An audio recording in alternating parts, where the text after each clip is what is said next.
Le conseil d'administration de la Banque centrale de Tunisie a décidé de maintenir inchangé à 8% son taux directeur et de continuer à poursuivre une politique monétaire prudente. La Banque ouest-africaine de développement BOAD a obtenu de ses partenaires financiers un montant substantiel de 337 milliards de francs CFA. Ces fonds sont destinés au financement de plusieurs projets dans divers secteurs. Le Bénin a enregistré au troisième trimestre 2024 une croissance économique de 7,2% contre 6,3% en 2023, a annoncé l'Institut national béninois de la statistique et de la démographie. Le secteur primaire a contribué à hauteur de 30,8%.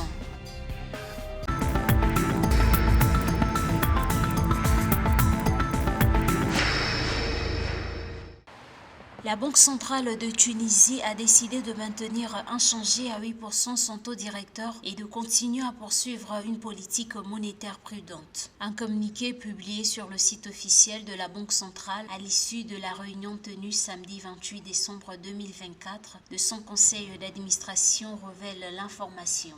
Sur le plan financier, la Banque centrale a deux principaux risques. Le premier risque, c'est de contenir une inflation qui va passer probablement à 6,7 ou au pire à 7%. Et un taux directeur doit être légèrement au-dessus de l'inflation pour qu'il y ait une marge au niveau des épargnants, mais aussi en contenant les fluctuations du commerce international dû à plusieurs incertitudes. L'inflation se rapproche désormais des objectifs fixés dans la majorité des pays. Cependant, la persistance de l'inflation sous-jacente freine encore les assouplissements monétaires. De nombreuses banques centrales optent pour une approche prudente concernant les ajustements des taux directeurs afin d'assurer une dissipation des tensions inflationnistes et une convergence durable vers les cibles.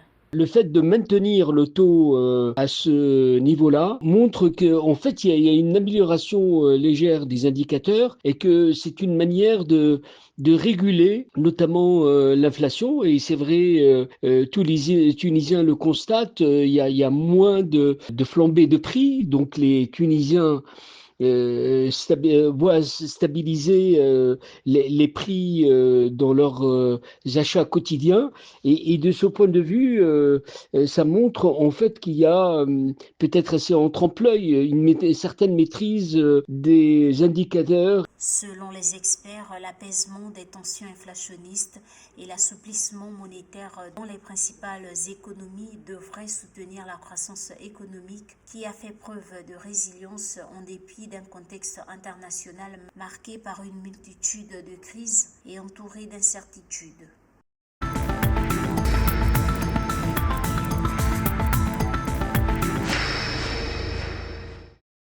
La Banque ouest-africaine de développement BOAD a obtenu de ses partenaires financiers un montant substantiel de 337 milliards de francs CFA.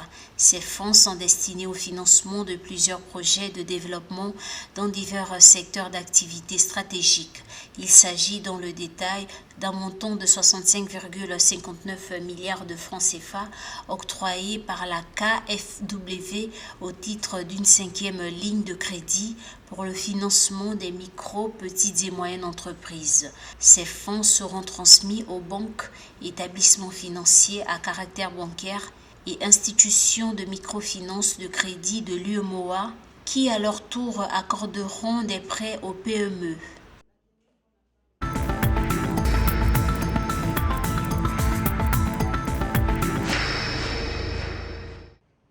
Le Bénin clôt l'année 2024 sur une croissance économique de 7,2% contre 6,3% pour la même période en 2023, a annoncé l'Institut national béninois de la statistique et de la démographie. Le secteur primaire qui a joué un rôle particulièrement actif durant le troisième trimestre 2024 dans l'économie béninoise a contribué à hauteur de 30,8% à la formation du PIB du pays ouest-africain et a enregistré au cours de cette période une hausse de 5,9% contre 5,5% au deuxième trimestre 2024 et 4,8% un an plus tôt, a précisé l'Institut béninois. Le secteur secondaire a enregistré au troisième trimestre 2024 une croissance de 8,7% alors que le secteur tertiaire a bondi de 7,5% au troisième trimestre 2024.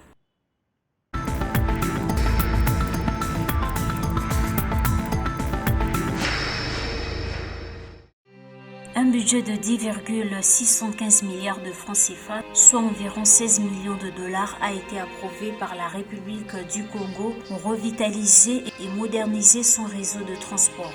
Ainsi, ce financement est axé sur le soutien du projet régional d'amélioration des corridors de transport routier et fluvial en Afrique centrale.